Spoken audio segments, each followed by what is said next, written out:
Hey everybody, it's Jason Blaha here, and it's time for another coffee chat. Get a sip of coffee here. All right. Show the forearm.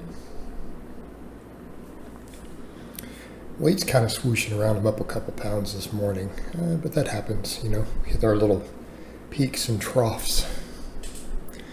So I saw something on Facebook last night, and I'm not necessarily going to make this about Kinobody, because I think it really highlights what you see in the online fitness world in general, and really you saw it in the bodybuilding scene decades ago. Arnold Schwarzenegger didn't actually have 22-inch arms. There were sources who had measured them who had said, no, they were like 19 and a half, like professional sources. But it's something he claimed like 22 inches. And the thing is, obviously a 19-inch lean arm is ridiculously big, as observed in those pictures and videos you've seen of the man. But, I saw Kinobody, but the thing is, it's like, why make it such a big deal? He took a picture of him at about 12% body fat, and that's not a knock. No reasonable person thinks 12% body fat is not really lean and fit, okay? All right, so I want to make that clear up front. And he's like, haters will say this is 10% body fat. But as I saw the thing, I'm looking saying 10%, you look a little higher than that. He's like, but haters will say? Yeah, I mean, anyone who knows what different body fat percentages look like is a hater.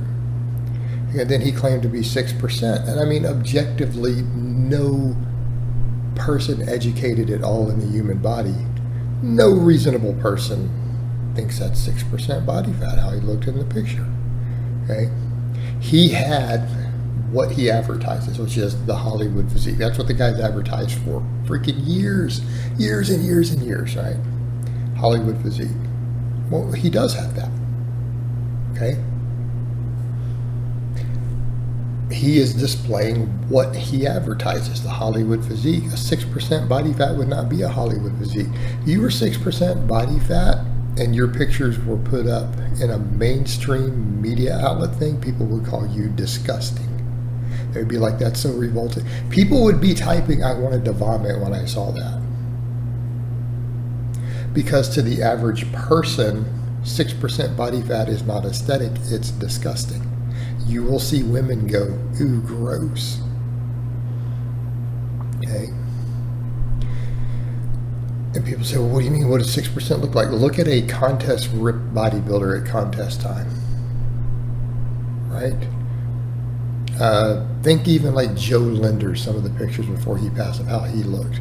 All right, 6% body fat, you're going to see every individual strand in your pectoral. Right? You're going to see a 20 lines running down the chest. And you're just kind of standing around and move them. You're not going to have round pecs. You're going to have striated pecs. Okay? You're not going to have a six-pack. You're going to have veins running through the entire thing. It's going to look more like an eight-pack. It's just one muscle anyways. It's going to look more like an eight-pack.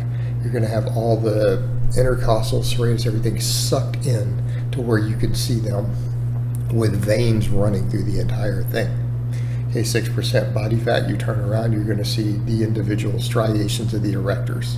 Right? You're not going to have a smooth or just slightly defined low back. You're going to have individual where the lats separate. You're going to see a hard separation. You're going to see strands like these fingers, what the whole low back is going to look like. You're going to see striations all the way across, all the way down to the hip bone, to the pelvis. Okay? You're going to have deep separation in the hamstrings. Quads are going to be striated, covered in veins. Okay? Your whole body's going to be covered in veins.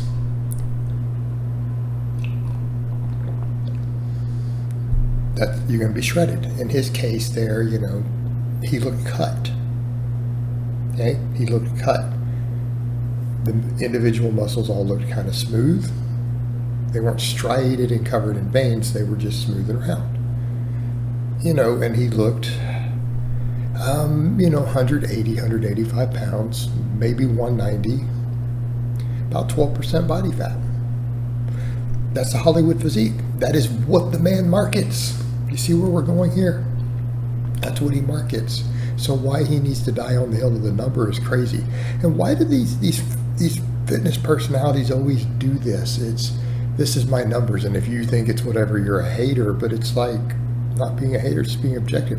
It's a trained eye looks over and says, yeah, it's about 12% body fat. Yeah, that's about a 16-inch bicep. You know, that's not being a hater. So it's just strange that he felt the need to die on that hill. But, you know, haven't we seen this all the time? It's like I told you guys before, when I had met Jeff Side back at Body Power. Well, he didn't hang around. But, you know, online, the guy had been claiming he was 6 foot tall. He's the same height as me. I'm 5'9", right?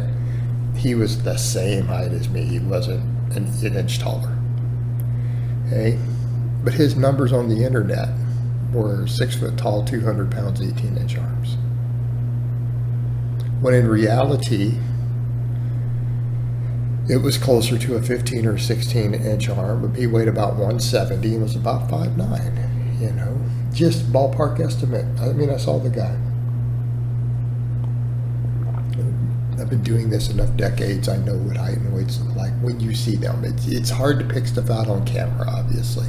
It's a different world. It's completely different on camera. But,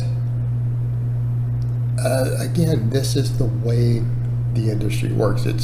They have to put on such a front with so much showmanship all the time that then it has to become, if you call what's just basic knowledge, trained eye on something, people get upset you're being a hater. You know, just like when I've told people, look, your bench doesn't count. Oh, you're being a hater. I'm like, no, it really doesn't count, dude. You bounced it off your chest and you got elbow sleeves on. I'm not being a dick. I'm just saying that doesn't count as a bench. Like, that's not considered for comparative purposes to another human being. It's not a valid bench press. You're just flopping around and ego lifting. Not saying you're not big or strong. I'm just saying that number doesn't count. Not being a hater, it's about objective reality and how a bench press is measured.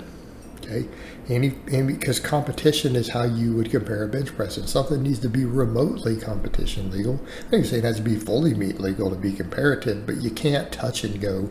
You can't wear equipment that adds pounds to which you can lift. You can't add extra equipment on, you know, so on and so forth. Come on, it's not being a hater, guys.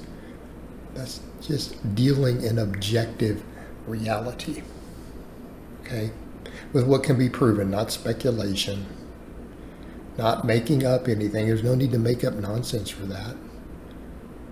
It's what is objectively provable, you know, to anyone who knows what they're looking at. All right, guys, well, that's really all I have to say on that today. I hope it's been informative, and I'll talk to you guys next time.